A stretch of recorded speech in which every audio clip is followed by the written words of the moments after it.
শিক্ষাদানরা আমাদের উপরে মনোরত গুলি করে। আমাদের এখানে সোহানা আছে, তার চোখে গুলি লাগে, আমার সাথে আরো অনেক মেয়েরা গেছিল, তাদেরকে গুলি লাগে এবং আমাকে গুলি লাগে। কিন্তু আমরা তারপরে আন্দোলন থামাইলে আন্দোলন আমরা চালিয়ে গেছি।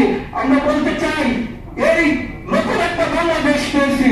এই বাংলাদেশ পাওয়ার পরেও আমরা দেখতে পাচ্ছি রাজবাড়িতে কয়েকটা মামলা হয়েছে জুলাই আন্দোলনের ভিত্তিতে, কিছু মানুষ গ্রেফতার হয়েছে, কিন্তু এখনো যুবলীগ ছাত্রলীগ বুক খুলে এরা চলাফেরা করে।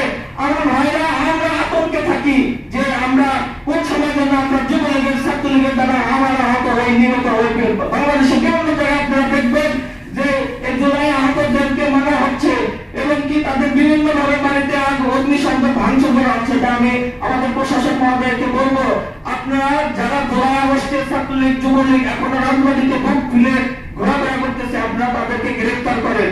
সুন্দর সমৃদ্ধ একটা বাংলাদেশ আমরা দেখতে চাই, তাদেরকে গ্রেফতার করেন। এই জুলাইয়ের মধ্য দিয়ে আমার রাজবাড়িতে যে আমাদের দুটো এমপি সাহেব আছে, জেলা পরিষদের প্রশাসক আব্দুল সালাম সাহেব আছে, তাদের মাধ্যমে আমাদের রাজবাড়িতে যারা জুলাই আহত যোদ্ধা আছে, সালাম জেলা পরিষদের প্রশাসক সালাম স্যার আমাদেরকে বলেছেন, তারা জুলাই আহত যোদ্ধা আছে, তাদেরকে একটা অনুদানের বিষয়ে আমাদের সাথে কথা বলেছেন। আমি আমার জুলাই যোদ্ধা পরিবারের পক্ষ থেকে আব্দুল সালাম স্যারকে আমি ধন্যবাদ জানাই। তিনি শেষ হয়নি যুদ্ধ। প্রিয় উপস্থিতিবৃন্দ, আজকে সারা বাংলাদেশে